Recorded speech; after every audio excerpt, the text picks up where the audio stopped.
And with that, Lord Chief Justice, members of the Judiciary, friends from Queen's and elsewhere, good evening. And let me give you a warm welcome to this most poignant and most important of occasions in the School of Law's calendar, as we honour the memory of our late colleague, Professor Stephen Livingstone. It's a disappointment for us not to be able to welcome you to the campus, but we're very encouraged that so many of us are able to gather virtually this evening. And insofar as meeting this way allows us to continue scholarly discussion of human rights in the midst of the ongoing circumstances, I think Stephen would be very pleased. I want to extend a particular welcome to Stephen's partner, Karen. Karen, we're so pleased to have you with us this evening. And we also send our continued thoughts and good wishes to Max and Flo, Stephen's parents, and to his sister, Alison, who unfortunately can't be with us this evening. My name is Robin Hickey. I'm a Professor of Law and Dean of Education in the Faculty of Arts, Humanities and Social Sciences at Queen's, and until very recently I was Head of the School of Law. I'm very grateful to my successor, Marek Martinishin, for the invitation to contribute to this evening's proceedings. I considered introducing these lectures in memory of Stephen to be one of the great honours associated with the role of Head of School. Stephen himself served in that role with distinction. His warmth, his character, and his deep interest in the well-being of his people made him one of the greats, and we miss him dearly in every respect. By this annual lecture, we commemorate and celebrate Stephen's work and his commitment to advancing human rights, both as an academic and as an activist. He was a prodigious scholar, and his scholarship was anchored in a deep commitment to the practice of human rights, cultivated in his experiences in the United States, in South Africa, and of course, much closer to home, in the work of CAJ and elsewhere.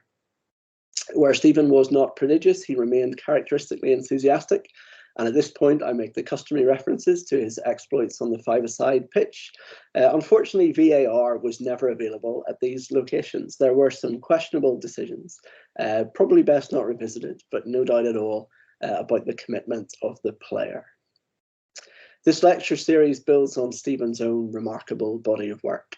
And over the years, it has featured a broad range of reflections and commentary on human rights in general and in particular.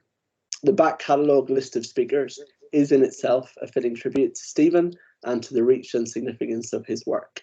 And it's a pleasure to say that we add to this proud tradition this evening in welcoming Professor Aoife O'Donoghue to give the address. Aoife has very kindly agreed to take some questions at the end of the lecture, so you can keep a note of those as we go along, and I'll be back to moderate the Q&A. But for now, it's a pleasure to hand over to my colleague, Marek Martinishin, Head of the School of Law at Queen's, to introduce Professor O'Donoghue. Marek. Thank you, Robin. It is my great pleasure to introduce Professor Aoife O'Donoghue. She is Professor of Law and Global Governance at Durham Law School. Professor O'Donoghue's research centers on public international law, constitutionalism, feminism, with a particular interest in global governance and legal theory. Her work examines constitutionalism, tyranny, utopias and feminism, legal theory, and international legal history. Professor O'Donoghue is involved in a number of collaborative projects. These include research on Brexit, with a particular focus on Northern Ireland, including the project Performing Identities, Post-Brexit Northern Ireland, and the Reshaping of the 21st Century Governance. As part of this project, she works with colleagues at universities of Newcastle and Birmingham on constitutional change. With colleagues from Birmingham Law School, Kent Law School, Professor O'Donoghue is co-director of Northern/Irish Feminist Judgments Project and is presently embarking on a new collaborative project to revisit Northern/Ireland constitutional text. Professor O'Donoghue's current work also includes research on theories of tyranny and tyrannicide, engaging these theories to consider law. Her monograph, Tyranny and the Global Legal Order, is due to be published this year with Cambridge University Press.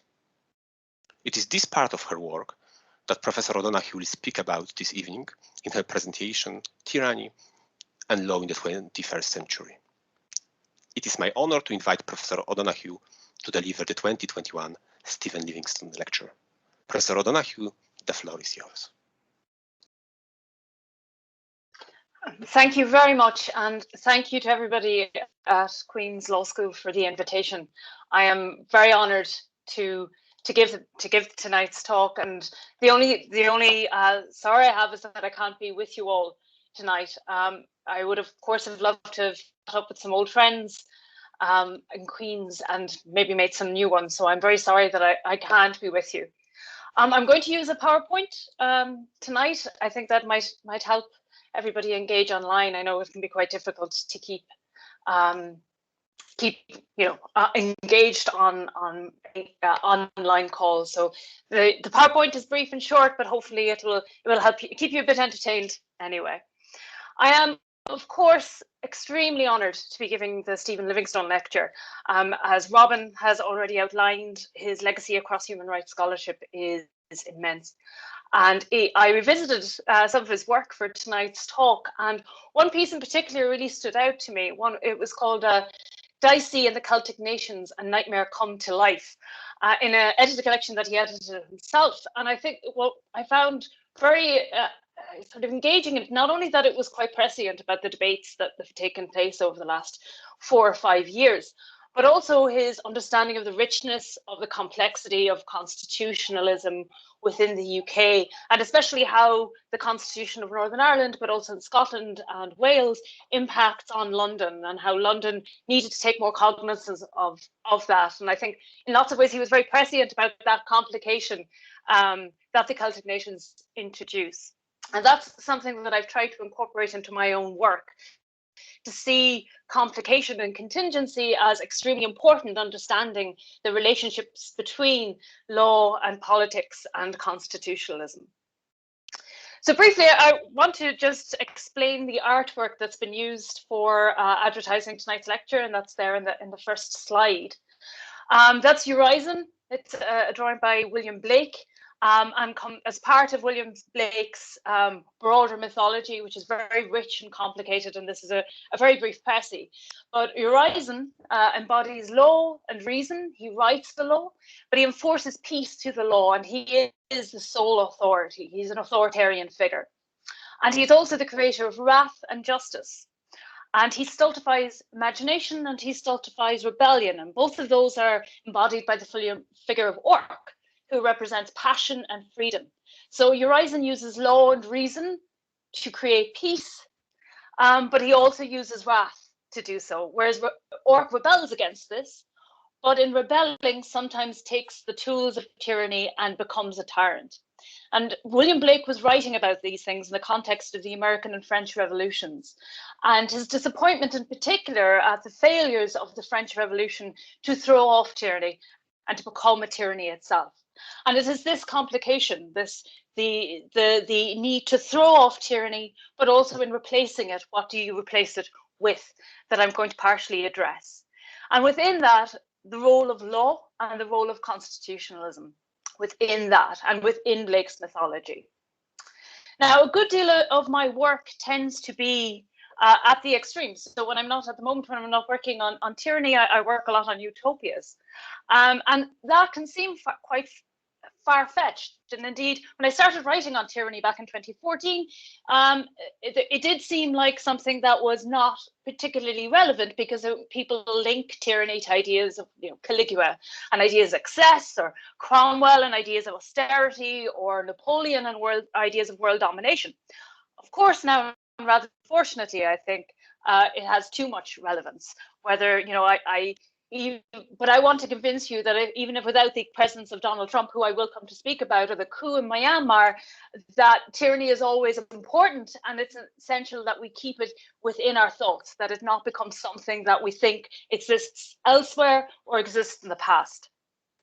So the law and tyranny has a very long, complicated relationship. Law facilitates tyranny sometimes. It's one of tyranny's main tools, but at the same time, law, and particularly constitutionalism, is seen as a bulwark against it. So the role of human rights in particular, but also things like rule of law and separation of powers, are seen as ways of preventing tyranny from arriving. And sometimes constitutionalism does do that, but also sometimes constitutionalism maintains harm. So if you think of women with regard to constitutionalism, but also other groups, it can also perpetuate this harm. So it has this dual relationship. Tyranny also informs how we see various groups, women, as I've mentioned, but also majorities. So the idea of tyranny and majority, which was introduced at the time of the Americans, it was John Adams came up with the term. This defines how we see these groups. Tyranny also has a global reach. It's not just about states. It never has been confined to just states. And tyranny has been ever present in some space, in some time, in some place around the world. Now, a very brief discussion of methodology, and I won't talk about this at any great length, but in the book I go through a very lengthy history of tyranny. So tyranny emerges in Greece, in archaic Greece, and by classical Greece it already has its negative connotation that we understand today. But it is a very long, complicated history that crosses through the classical period into medieval, into the early modern period, and all of these are covered in the book right up into the 20th, 21st century. But with that, it is still a very European history that I tell in the book.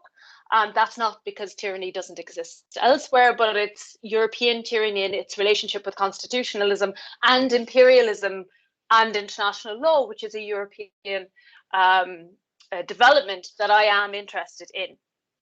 And there's also a history of tyrannical thought. So in that slide, as you can see, there are numbers of tyrants from history, or people sometimes perceive as tyrants, but the book is focused on the theory. Having said that, the context in which everybody was writing, of course, is informed by those so-called tyrants. So the Federalists, when they were writing, their tyrant was George III.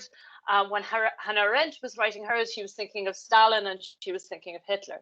So that, of course, informs it. Also, and I'm not going to talk about them in any great extent, but you've also got, obviously, tyrannicide, tyrannophobia, and tyrannophilia, which I'm happy to talk about in the questions, but they must also be understood in this context. So tyranny does not stand on its own. It stands alongside those bedfellows, but also democracy, oligarchy, democracy, other forms of governance. I'd like to get first out of the way what I'm not talking about. Okay, so tyranny isn't just about bad, inept, or evil government. Now, it can, of course, be those things, but those aren't definitional. Nor has tyranny been overtaken by other monikers like illiberal constitutionalism, or absolute constitutionalism, or authoritarianism, or Bonapartism, or even totalitarianism, even though somebody like Hannah Arendt would define them as different. Each of those are tyrannical, but I would argue they are modes of tyranny rather than synonyms for or replacements of. Tyranny, just as democracy varies from place to place and context to context, so tyranny varies as well. It depends on the political, culture, social, legal context in which it operates. So tyranny is not just about the Neros or the Vladimir Putins or conspicuous consumption. These are bad, but these aren't the specific badness that concerned Cicero or Mary Astle or Machiavelli. Importantly, it's not just over there. In European political thought and politics, we have a very negative history of using tyranny to define the other, to say that tyranny exists over here, and that means that space is less civilized, it's less developed as a political space, and therefore it's open to imperialism or today humanitarian intervention. And that is very much not how I see that as a form of tyranny rather than an expression thereof. So having said all that, what do I mean when I talk about tyrannies? Now, very rarely do you find positive definitions. Across the reading that I did, it was very, very rare to come across a positive, specific definition. But there are some reoccurring elements that I'm going to talk through now. The first is benevolence. So tyrannies are often benevolent. This can be peace, it can be prosperity, it can be stability. But what's key is that the greater benefits always accrue to the tyrant. Now, the benefits that accrue to the tyrant can be material, so that kind of conspicuous consumption I mentioned, but also can be ideological. So you think you should have a tyranny to have some political project, and the benefit is you succeeding in doing that. Can also be legacy, for instance, so securing you and your family or your group's place. Tyranny is often comes in the form of rule by nobody. This is a term created by Hannah Arendt, and that's faceless bureaucratic organization. Now, that may seem like something very modern, something we think of Kafka's The Trial, but you have examples of the bureaucratization of governance. If you look at how Augustus cemented the turn of the Republican Rome into an empire, it was by creating a bureaucracy which was reliant on him. Tyrannies can be a single figure, they can be a group, they can be majority, as I said, John Adams, or they can be minority. With the advent of modern democracy, fear of a tyranny of the majority really took off. This was the core fear. When in fact, minority tyrannies, and I mean elite minorities here, are far more common. That's much more of a common occurrence, I think, in practice than majority tyranny, though of course those exist as well. It is very rarely a single figure. Sometimes it starts off as a group and then becomes a single figure, but it is rare to find that as one person by force of personality on their own. It has a very intense relationship with scale, so it can be to do with sheer numerical mass, it can be distance from the government's decisions, so ideas of core and periphery, but also scale can be used within tyranny to try to stave off tyranny and constitutionalism. So you create a federal system or a devolved system, for instance, as a way of dispersing power. But say even the Federalists argued that having a huge population, and this was quite an innovation at the time, ensures there's contestation and debate, because the larger the group, the less likely you will find that that group agrees. So ideas of scale, of size are intensely important. Tyranny is very much related to gender. It's from classical Greece, you find this very strong relationship with gender. So women in power are always tyrants. Women's natural place in the home is to live under a tyranny. And this continues on. I think you can see the remnants of that in various discussions. Wherever there is imperialism, it is always tyrannical. Imperialism, by its nature, it must be tyrannical to succeed. Tyranny often uses fear. Now, violence, of course, fear violence is the most obvious example, but it can also be the threat of violence. It can also be things like fear of poverty, fear of instability, particularly if a territory or state has gone through a long period of instability. It can be that you either you're given a binary choice that you either have to have absolute authority or complete descent into chaos, and they're given a kind of false dichotomy that introduces those ideas of fear. But silence is key. Silence, by silence, I mean an absence of debate, an absence of the politically active citizen, or where the citizen is not able to act out their politics, to speak up, to debate, to contest. That idea of a public space is essential to preventing tyranny. Tyrannies are always illegitimate. This is usually from either coming to power illegitimately or while in power corrupting the offices. But it can also be through the use of power outside the governance order. So if you exercise a power base that isn't within the constitutional system, for instance, like using a private militia or an economic structure to influence how the system runs beyond what the constitutional order would allow or would enable. Law is everywhere in a tyranny. So it's ruled by law rather than rule of law. So it can be the absence of liberty, or even if you have rights on paper, for instance, you're not able to enforce those rights. There isn't any means of pursuing them. So tyrannies aren't defined by mass or size or particular characteristics of the ruler. It's also important that these characteristics are relational and shifting. They're not always fully present. Some of them will be more prominent because the culture and structure of any particular order is different across time, across geography, and across legal orders. The tyranny then has, as I've mentioned, has a very important relationship with law and with constitutionalism. And obviously these are the areas that are of most interest to myself when I was doing the research. So this is a long-standing relationship, and it is tempting, I think, to see the Federalists or Montesquieu as sort of introducing this idea of staving off tyranny through law, but even in sort of classical Greece, and certainly within proto-constitutionalist discussions in Rome, you see this idea that you could create law or use law to prevent tyranny or to rein it in. They're usually full of law, but absent demos, absent equality, absent rule of law, and certainly absent political contestation. There isn't a link between the demos and the law creation that is happening. And in that, sometimes tyrants are considered to be lawgivers. So they often design constitutions and constitutional structures. And I think that's something that must always be borne in mind when we look at constitutional history. Now, lawful tyranny, as Aristotle describes it, is a misnomer. And I would say the same about authoritarian constitutionalism or illiberal constitutionalism. Those two things cannot be combined. They are automatically contradictory to each other. If in a tyranny, law restricts freedom of political action to an extent that only the tyrant can conduct sudden sea changes, can change constitutional structures on a whim. Where the law becomes that of the ruler. So the whim of the ruler becomes the font of law, or like Judge said, they are the law.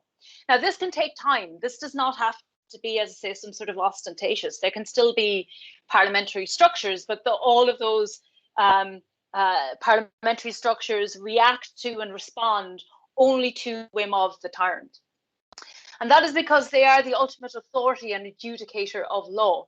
Now, you find this, for instance, in Hobbes's Leviathan, where he says that his ruler, his Leviathan, would automatically choose to follow the law.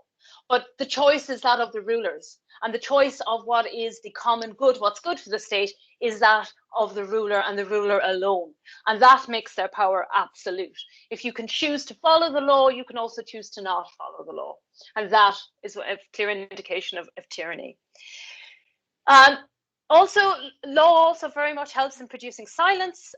If there is no right for space, no right for argument, or if there is only space for submission. Hannah Arendt talks about this, that if there is tranquility, that's an indicator of tyranny, not peace. That a society should not be automatically in agreement about everything, that is unhealthy.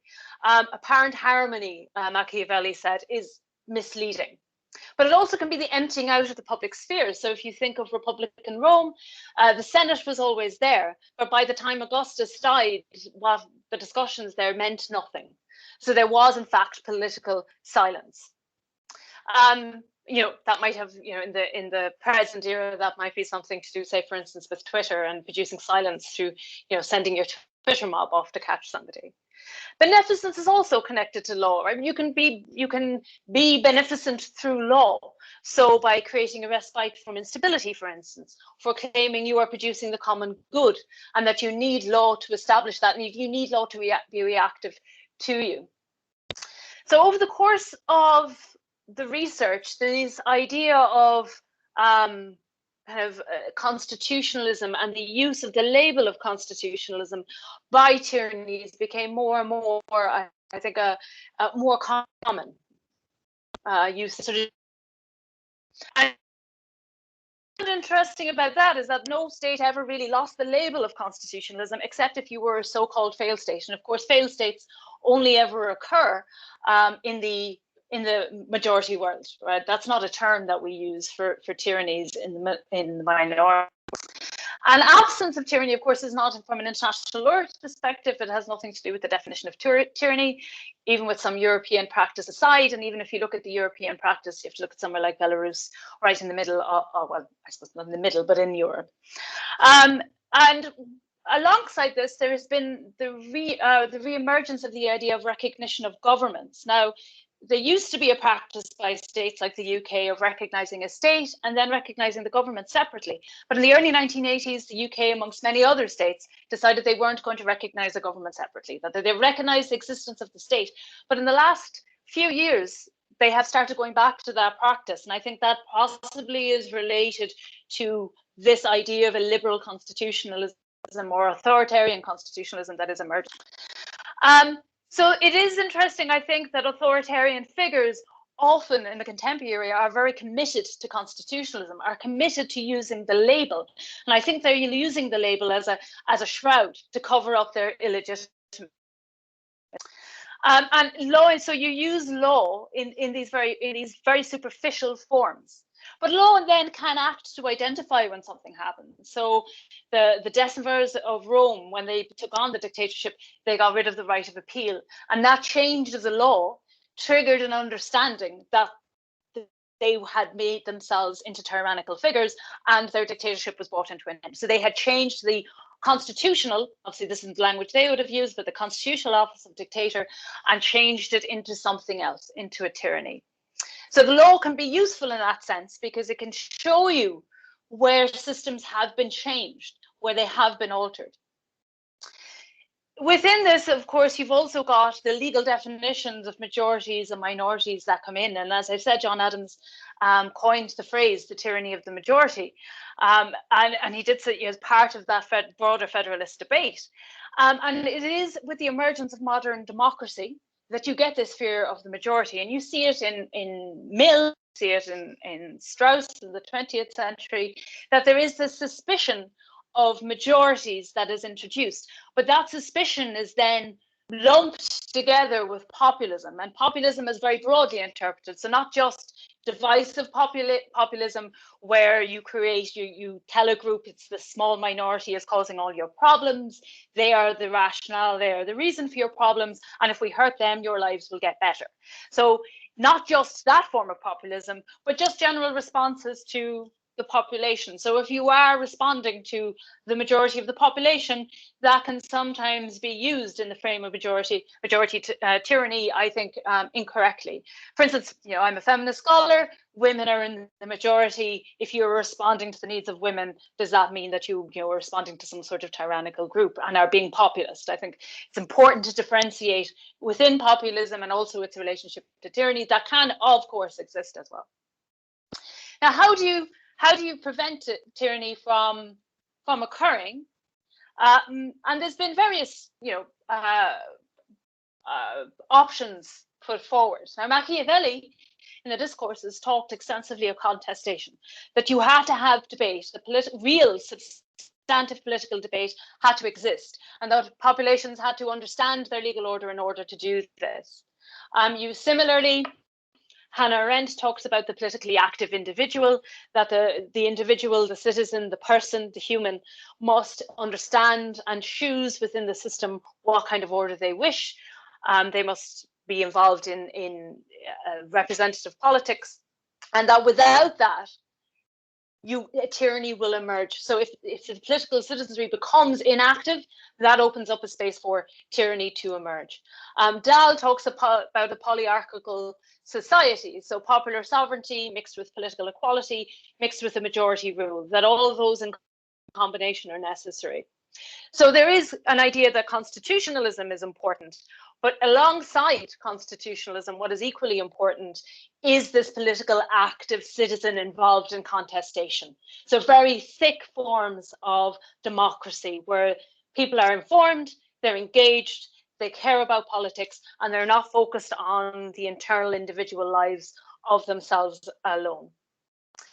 So I'll very briefly talk about tyrannicide. I'm not going to dwell on tyrannicide. Just to mention with regard to law, very early on, so in classical Greece, various states introduced immunities for tyrannicide. So if you killed a tyrant, you didn't become homo sacer. So it was considered to be a legitimate exercise, and pretty much that's consistent. The latitude for tyrannicide does vary. Very rarely do you find someone saying it's not allowed ever. St. Augustine makes that argument. He said that tyranny was a punishment for God, so you couldn't remove it. But he, even in the medieval period, would have been a minority making that argument. John of Salisbury's argument that you have a right and a duty to tyrannicide is actually more common. But of course, within that, you have modern constitutionalism that includes actions like impeachment, elections, other ways of getting rid of tyrants. And the idea of constituted power within that system. So the ability of the remaining constituent power that is there, that everyone holds, that can overthrow a tyrant, but that mediated now by law and by constitutionalism. So the thresholds for active rebellion and revolution are much, much higher than they would have been historically. So what does that tell us about now? Now, originally, I wasn't actually going to talk about Donald Trump, and then I thought, well, people will probably ask me about Donald Trump, so I thought I'll talk about Donald Trump. Now, he is an obvious starting point here, and there is a broader psychological question about whether or not he wanted to be a tyrant. Now, I obviously don't know the man personally, so I have no way of knowing that. Some psychologists have analysed his tweets to see if there's authoritarian tendencies in his tweets, and they think there probably is, but it's very small research, a small group of his tweets, so I don't think there could be anything conclusive taken from that. But I want to say that, Trump, as much as he would like to think he's special, is in no way special. He's kind of a cut-price variety of characters that you would get in, say, in American literature, like something like It Can't Happen Here or All the King's Men. Like he's a version of that. And also his actions must be seen in the context of tyrannies that have been long-standing in the world, like Myanmar, Saudi Arabia, North Korea, but also movements within closer to where we are here in Hungary and Russia, in Poland and India, where you have various authoritarian tracts going on, whether not all of them, of course, you would say are tyrannical, but you have to see Trump in that broader context. And also the context of right-wing extremism everywhere. So, in the murder of Joe Cox, the right-wing extremism is not solely the purview of the United States. Now, of course, there are many, many incidences here I could talk about. So I'm only going to take a few. I'm going to talk first about his relationship with justice and the judiciary, starting with the executive and obviously the judiciary as another branch of government. Now, there were the judicial hustings, of course, and the 3 Supreme Court appointees, and there were 226 federal court appointees. Now, there was the rushing through of Amy Coney Barrett, and I would have substantial problems with all the appointees, but they were that process was in control of the Senate. So for me, the question here is whether or not the Senate acted as an actual check on Trump's appointees, or were they unwilling to depart from Trump's whims? So that, for me, is more important than the actual qualifications in this context of the debate. Now, with regard to the federal courts, considering all the cases, bar one, were dismissed, including a great case that used the Lord of the Rings. It used the whole argument about the Stewarts of Gondor and how Gondor had no king, and that Trump was somehow like this. It's a great one to have a look of a few 5 minutes. But all those cases were lost. So that would suggest that no, he didn't succeed in changing the judiciary. Though I will talk about judicial intimidation in a minute. But I think also we have to look at that in the long term, and especially with regard to women and women's bodily rights, rights to access to abortion, etc., and whether or not women's bodily autonomy in the long term is maintained. But also you have to look at his role within the executive, the Department of Justice. So there was the executions that happened and the pardoning. Now, there were 5 executions in his last months in office. Now, there apparently is some convention that you don't execute in the last few days in office, though I think that highlights the how much we shouldn't rely on convention when it comes to people's human rights, that relying on convention in that context can have very bad outcomes. And also there was a moratorium since 2003. And again, I think we shouldn't rely when it comes to something as fundamental as the right to life on conventions. But also all those pardons. So there was 140 pardons in the last month, and there are commutations. There were 50 the previous month. And of course, this system had already become, there had been already people had been using it slightly, but of course Trump took it to this whole other level. But for me, what's more important is the people he was pardoning. So it was people who committed fraud. It was people, white collar crime. So people who looked and resembled Trump. So people who were like him. So if we're thinking about where the greatest benefits from a system comes from, for Trump, it came to people like him, or of course the people who were involved and found guilty with regard to the Russia investigation, and with regard to the election of Trump himself, which again, who who are the ones who are treasonous, who are the ones that are deeply affecting the United States. Those are the people he chose to pardon. And of course, there were other people pardoned in amongst that we would have less arguments with. And it was Susan B. Anthony, perhaps, though there are questions about her treatment of African American women. There's also the whole lock her up rhetoric that went on, and his contention that both the FBI and the Senate hearings had failed.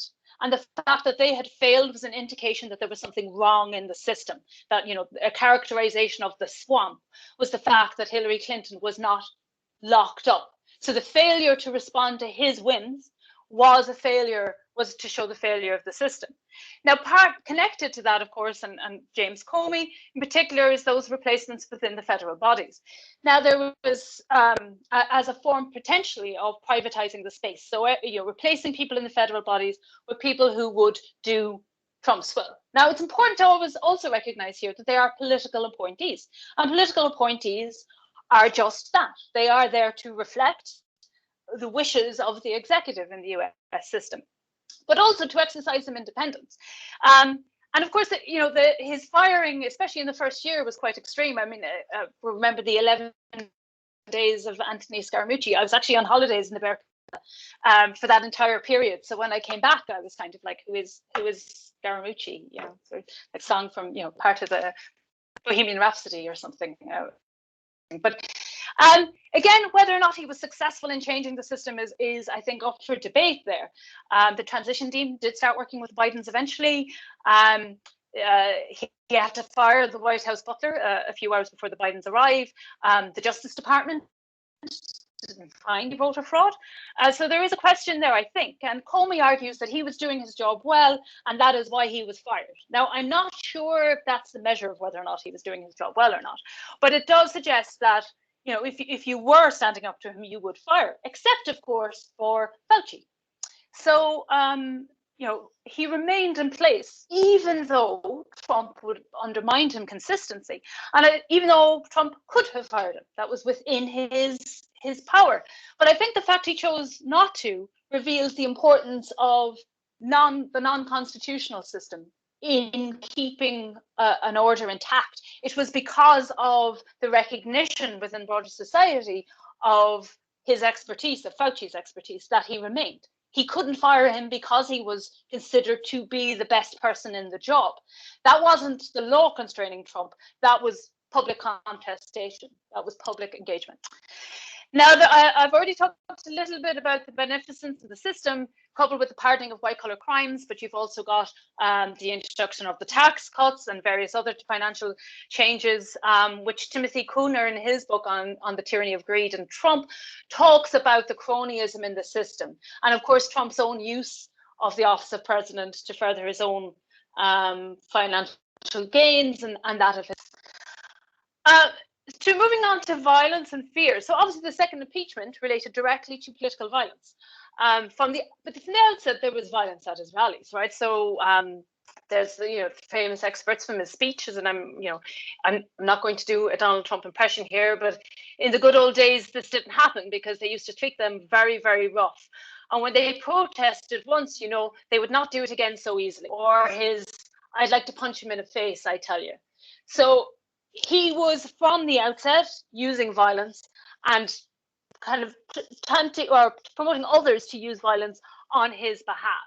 And of course, you've got the speech on January 6th and the extremist violence that followed from that, including that aimed at, and that violence was directed at another branch of government and at his own vice president. Though, of course, which branch of government the vice president of the United States belongs to is a constitutional question in itself.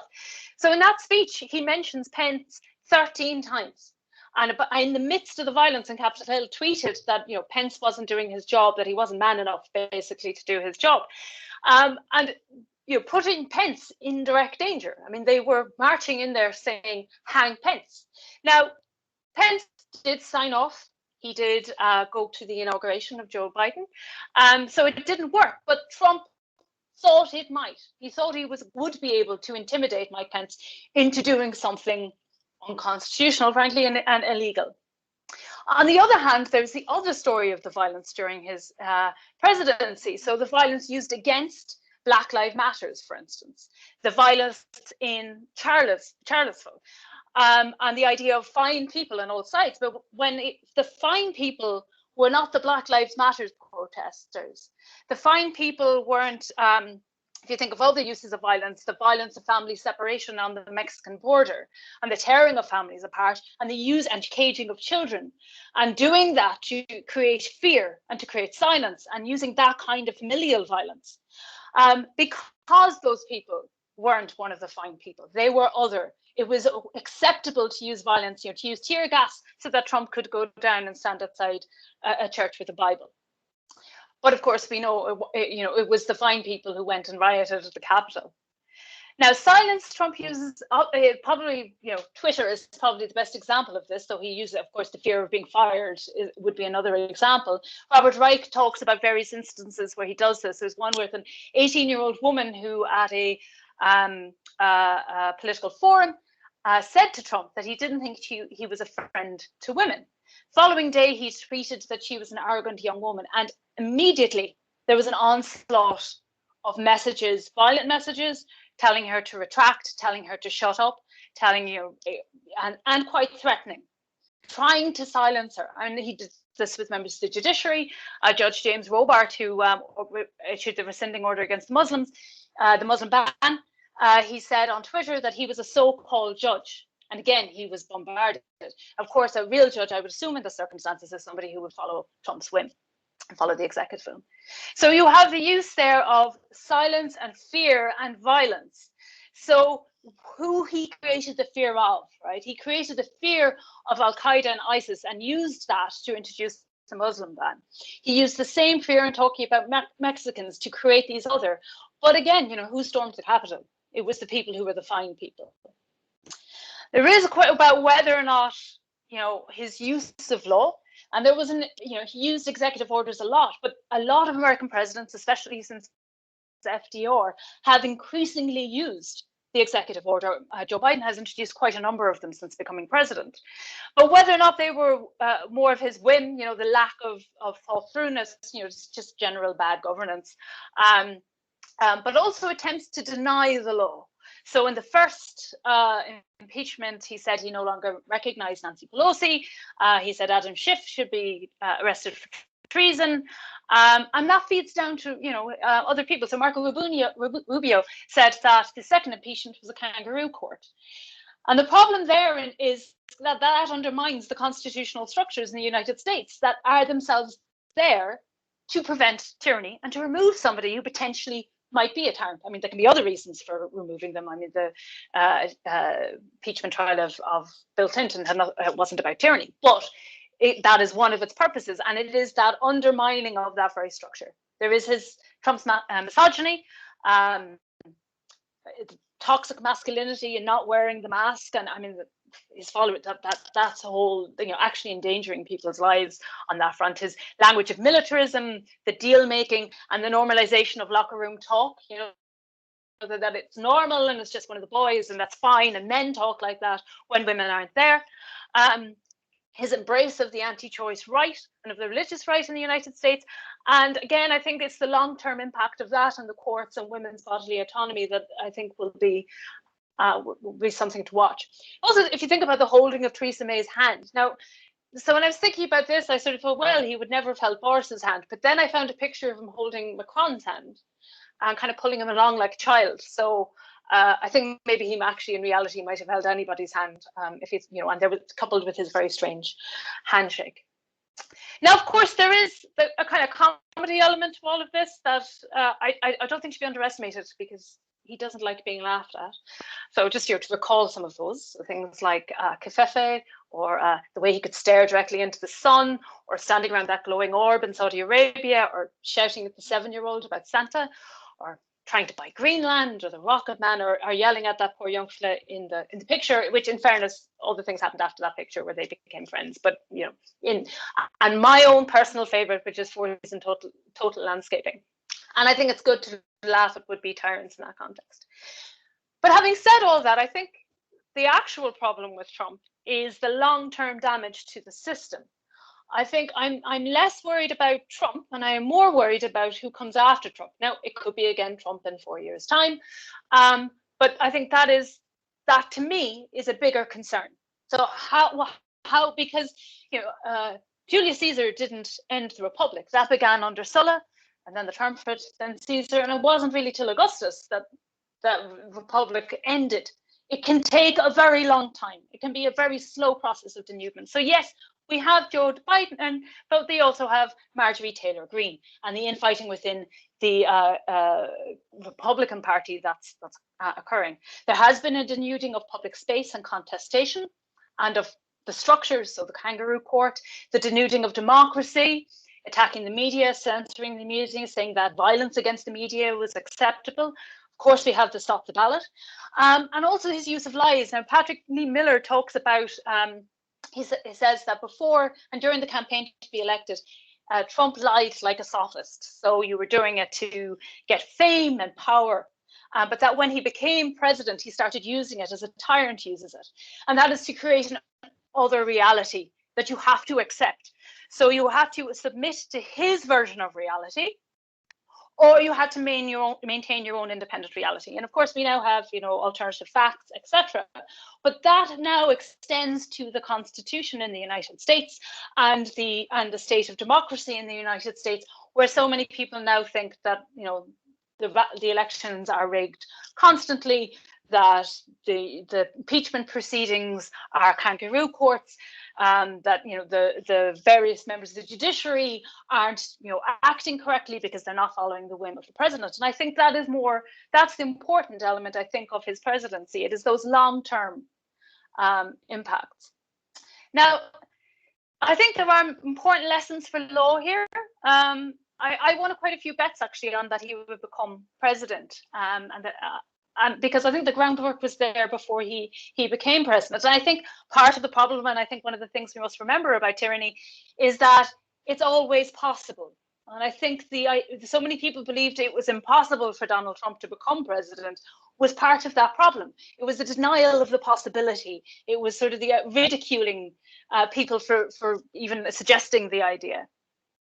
And I think it's important in that context to see his changing of the order. So the changing of constitutional history. And I've written a little bit about the 1776 report, which aimed to dismantle any suggestion that the US's history is, a history of slavery, and that slavery and racism is fundamental to understanding the history of the US Constitution. And the 1776 Commission said that, absolutely not true. It reused Jim Crow laws and Martin Luther King and the protests, the civil rights movement, to suggest that actually everything was always actually fine, and this was a progression that was natural, and so it's the history of the law and the history of the Constitution being rewritten. And actually, the Biden administration have removed the 1776 Commission report from their website, but it's still possible to get. And in that, it's important, I think, to see the broader legal context, the lack of regulation of social media, and I think what's happening in Australia with Facebook is an interesting example there. That and the media, for as much as he gave out about the media, the lack of regulation in the US of the media, and that occurred, that can be done constitutionally in the US. It was under Reagan that it was deregulated. It is possible there to think about the structures and to, especially with social media and the dominance of particular groups and their failure to engage with, when he would call for violence or harm, when that was not stopped, and the extent that how far things had to go before anything happened. And also around the technical one, I think, is the ability to retell the story of the US Constitution. And I think it's harder when you have a constitution that's short and that people feel ownership of. But in the technocratization, and I would take lawyers into this, of law and governance, that is important that law not become so mystical, and especially the Constitution, that we don't use it as a form of propaganda. This means you can't be proud of your governance structures, but that it doesn't become a form of propaganda. I go back to that great Tony Hancock joke, does Magna Carta mean nothing to you? Did she die in vain? But we do not fall into that gap. And I think Trump did that by creating this other parallel US Constitution that doesn't actually exist. And similar things can happen And I think it's important that we keep, as constitutional lawyers and as lawyers more generally, that we see the limits of law and see the importance of maintaining debate around the contents of law, the history of law, and what law has done that is harmful and what law has done that is positive, and that we tell and we ensure that we continue to tell those stories. Now, one of my favorite, and I'll just finish up here, one of my favorite recent, I think, depictions of tyranny is the woman in Myanmar giving the sports class online. And I've been watching the new Adam Curtis documentary, and it looks like something out of Adam Curtis documentary. She's standing there giving her fitness class. But I think that it's in Myanmar following the coup, or as China, I actually think more accurately actually said, an extensive cabinet reshuffle. Now, she was going about her daily life, but she was doing it online. Okay, so this is an online idea, and online social media enabled other people, groups of people, to find out much more quickly than they otherwise would what was happening in their own country and internationally as well. That we can see social media in that positive sense, in a way of enabling people to be politically active, to be politically engaged. But just like everything else, you have to see the other side of that as well. That we can see things happening, just as we saw the rioters on January 6th taking photographs and selfies of themselves and videoing themselves doing things. So law is important here, law is critical, but we must rebel against the suggestion, I think, that law provides all the answers. I think constitutionalism is extremely important, but I think contestation is equally important. It has to be there as well.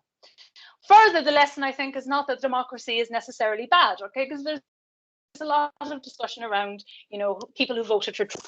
And the solution isn't, say, Gareth Jones's idea that we just need 10% less democracy and replace that 10% with experts. That is not a road we should go down. I think the idea it is actually people need to be better engaged and informed and have access to facts and knowledge and truth and debate. Now, I want to finish with a quote from James Baldwin, who's there in that last slide, that a civilization is not destroyed by wicked people. It's not necessary that people be wicked, but only that they be spineless. And I think that's an important point, because I want to give you a few, uchronic anecdotes here, a few alternatives. So what if Donald Trump had still been president when the impeachment happened, if Mitch McConnell hadn't delayed it or that speech had happened earlier? Do we think that the US Senate would have voted any differently? Because Mitch McConnell said that he didn't vote to impeach him because he was no longer president. Do we really think would more or less have voted for him to be impeached if he was still president? And alongside that, would more or less have voted to impeach him had it been a secret ballot? And that's just to illustrate the limitations there are to law. That we need more than law, that law is important, but if we're going to prevent tyranny, we need far more than that. And I'll end there. Thank you very much.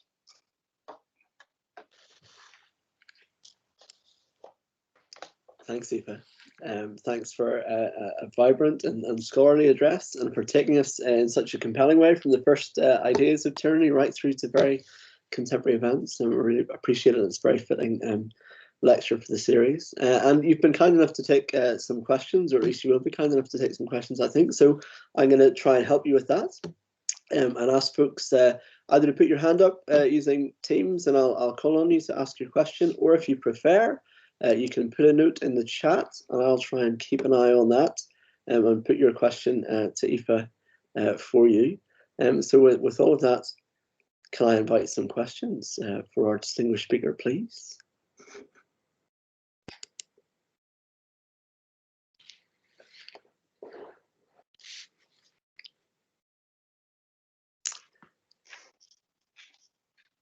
Now, this is the moment where we have to wait. Aoife. It is. Otherwise, it's bamboozled people. It's just going to descend into a conversation between us, isn't it? I'm not sure anybody wants to see that. Maybe they do. We'll find out. There's a hand up from Lorraine. Lorraine, the floor is yours for your question. Hi. Thank you so much for this fascinating lecture. I really enjoyed it, and I don't have a prepared question, but I appreciated how you always link women's rights to true democracy. And I hope maybe you can say more about that, how women's freedom can represent the true potential of a democratic society. Thank you very much.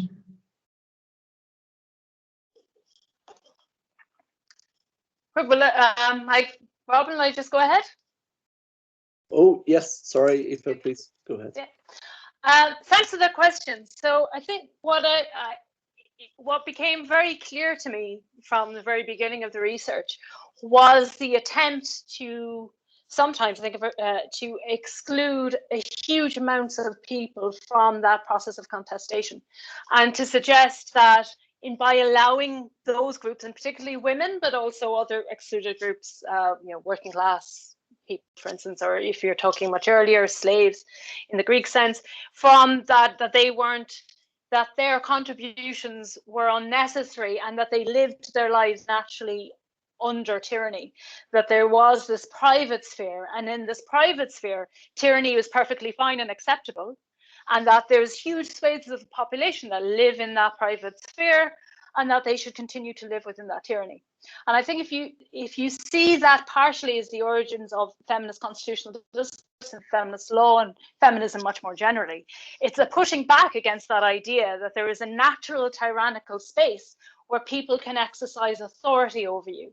And I think partially why feminism and legal constitutionalism is so good at pointing out those harms in constitutionalism is because so much of a woman's life was intended to be living under a tyranny. So I think women understand when you have a governance structure that is intended to limit you as not recognize you as a full citizen, not recognize you as a person. And I would say the same with regard, say, for instance, to things like the Black Lives Matter, because they too could see how constitutionalism had, in fact, so if you look at the compromise in the US Constitution and the idea that a slave was only worth 2/3 of another person, that there's very much this idea of a huge swathe of society. And I think if you have always lived in that sort of position, it makes you much more, I think, attuned to understanding what you have to do to prevent it. So I think one of the most important constitutional elements of a feminist constitutional theory is the idea of a constantly active constituent. The constituent power does not happen in one moment ever, and then it goes, it disappears, or it goes into abeyance, but that it's constantly there, because you always have to constantly be able to assert your constituent power should an authoritarian tyrannical figure emerge. I think women's experience of law and constitutionalism, which on the whole has been extremely negative, has made feminism more attuned to that, and the idea of constant dialogue, of constant debate, of constant process and talking as part of feminism, but also a rejection of the idea that everybody can be a tyrant, because when many theorists argue that everyone was a potential tyrant, they never actually meant women. Unless the woman got into power, and then she definitely 100% was a tyrant. So I think it's the lived experience of it going back hundreds of years, I think, makes feminist theory particularly well attuned to respond to that. Thanks, Aoife, and thank you for the question. And I've another hand up by my colleague, Chris McCrutton. Chris.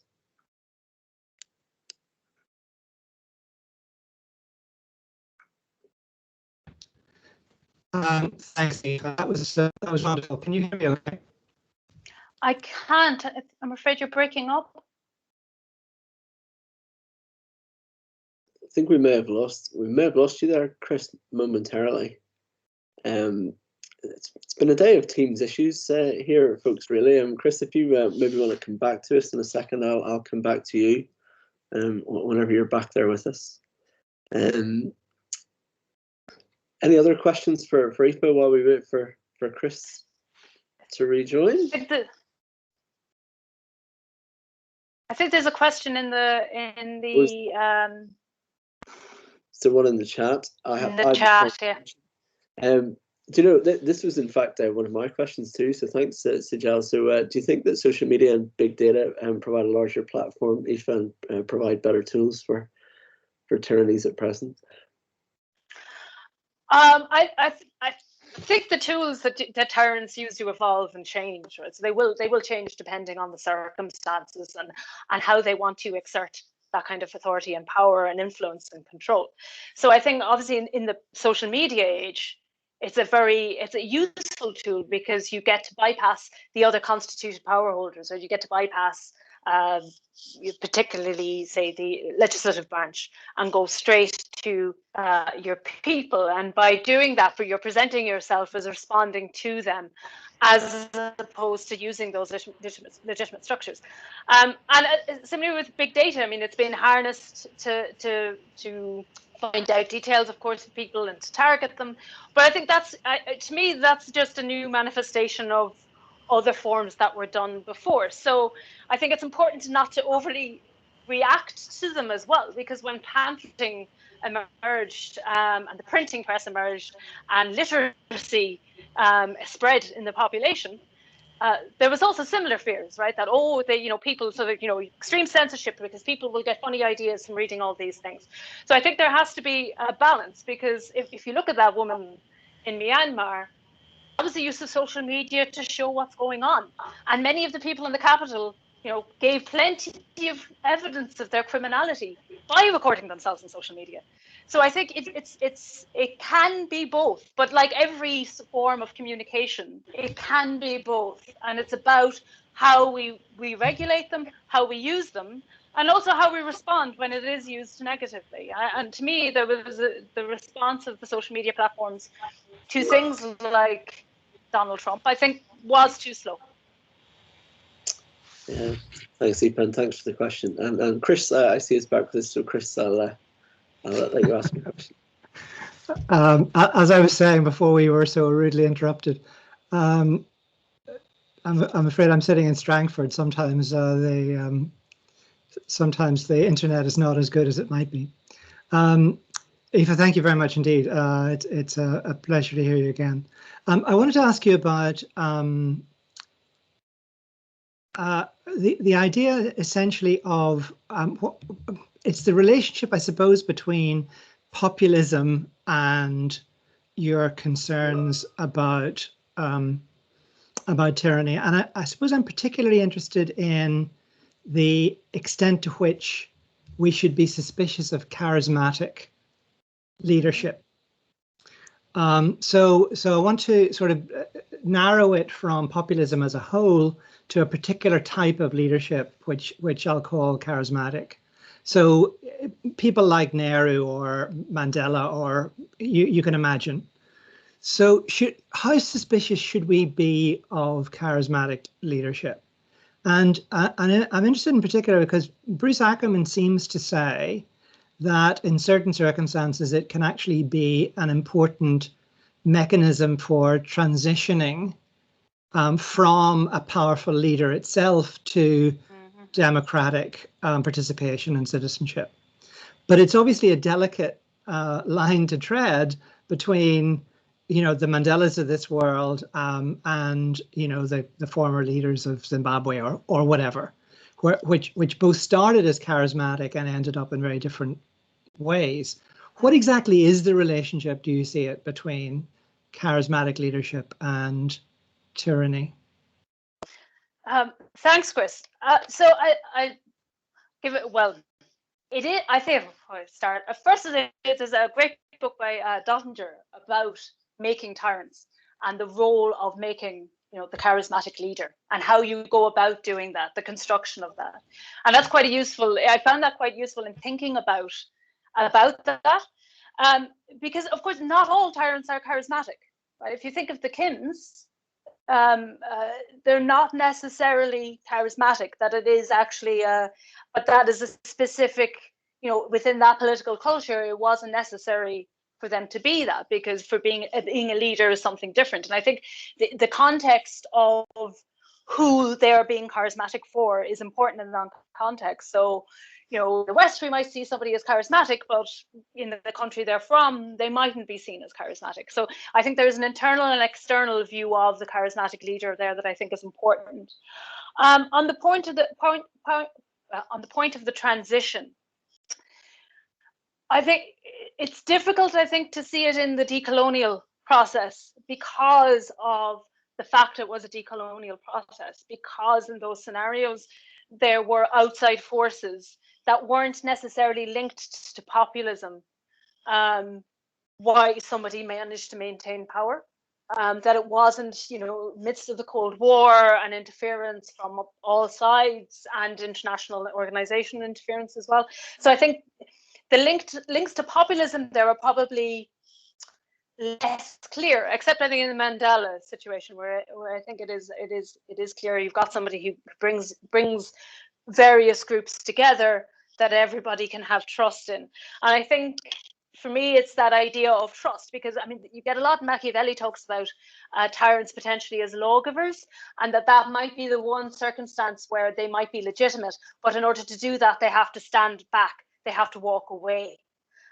So Sulla is often the example of that he was a tyrant, but then he walked away. And that made him the closest to being a good tyrant. But even Machiavelli was saying, but that's a very rare thing, and he couldn't give us any more examples of that.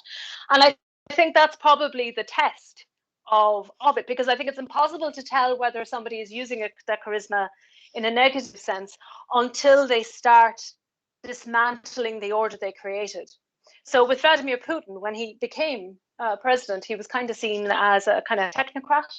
I mean, you wouldn't necessarily say he's the most charismatic person, maybe when he's fighting off tigers, but that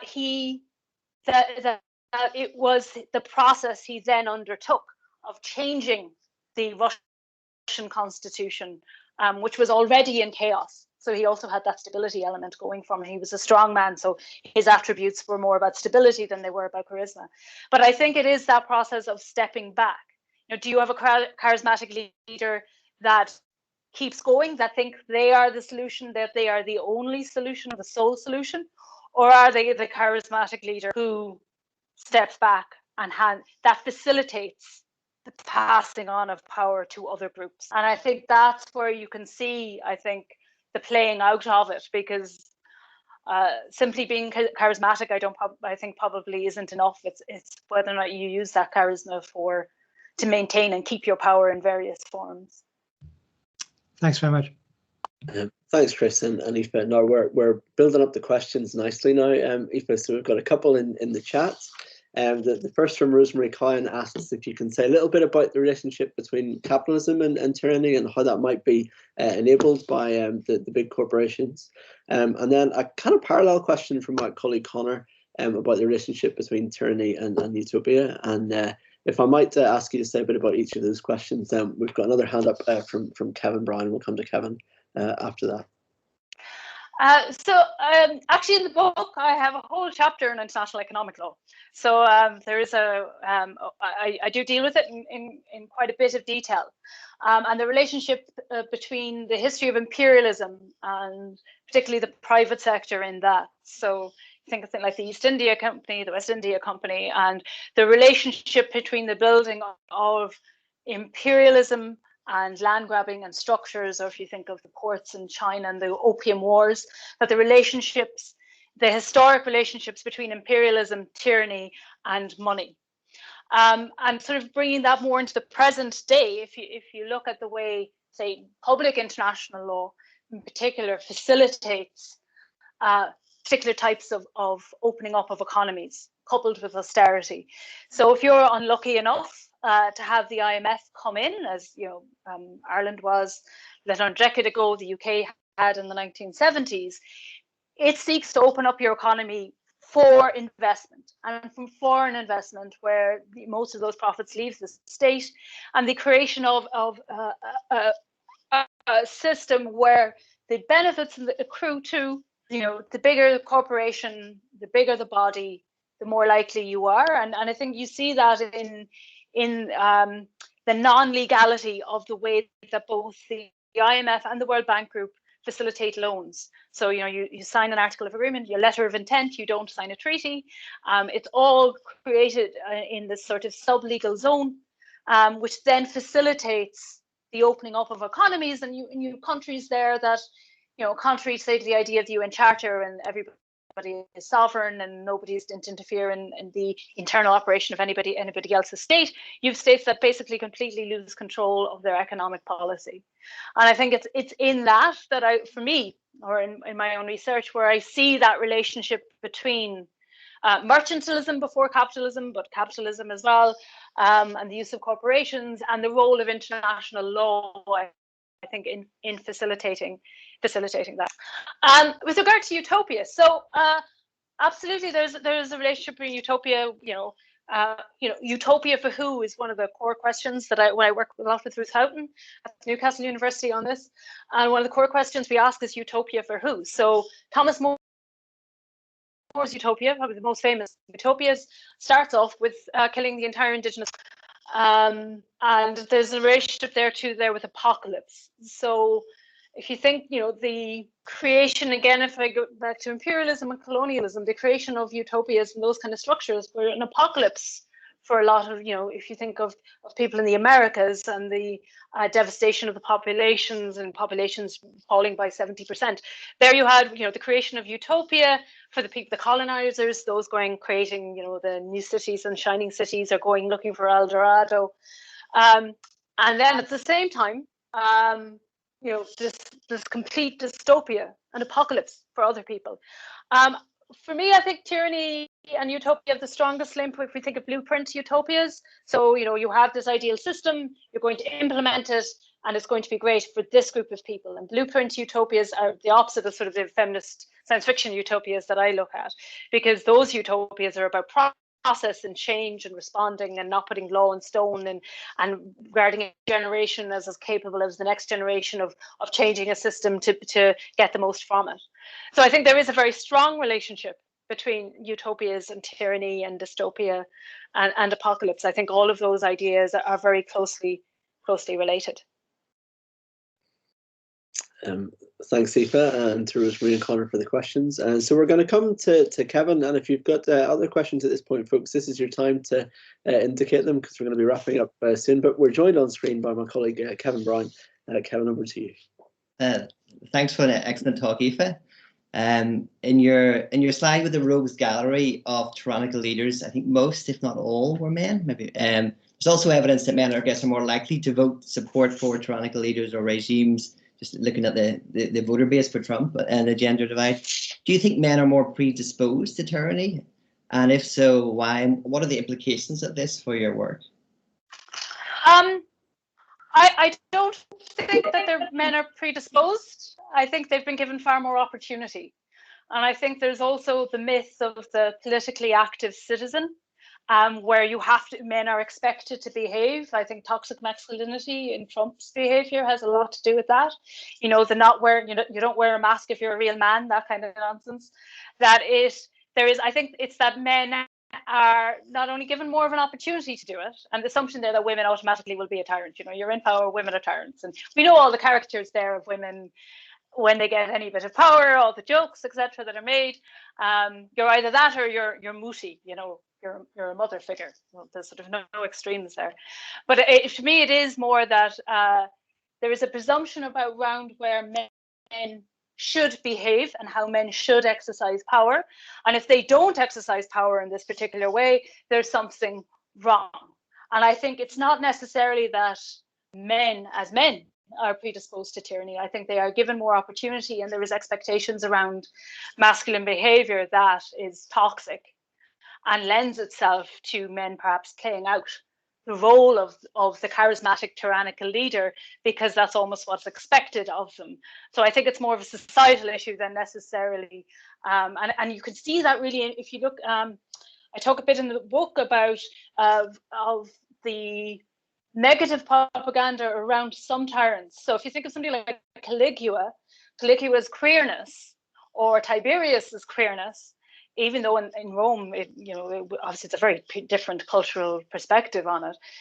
That in the latter half of the early modern era into the modern era was part of their badness, right? Was part of how they were tyrants and evil, was their queerness. So there is also an element there that they, sort of, I would say one of the negative debates that go along with the descriptions of particular personality traits as tyrannical is what happens with people's queerness, that makes you, and I think it's linked to femininity as well, that you automatically will be, because you're aberrant, you're different. So I think there is I think cultural, political contexts are important there, and you can see that in sort of the way that different tyrants play out in different countries across different times and contexts, about what is expected of the leader.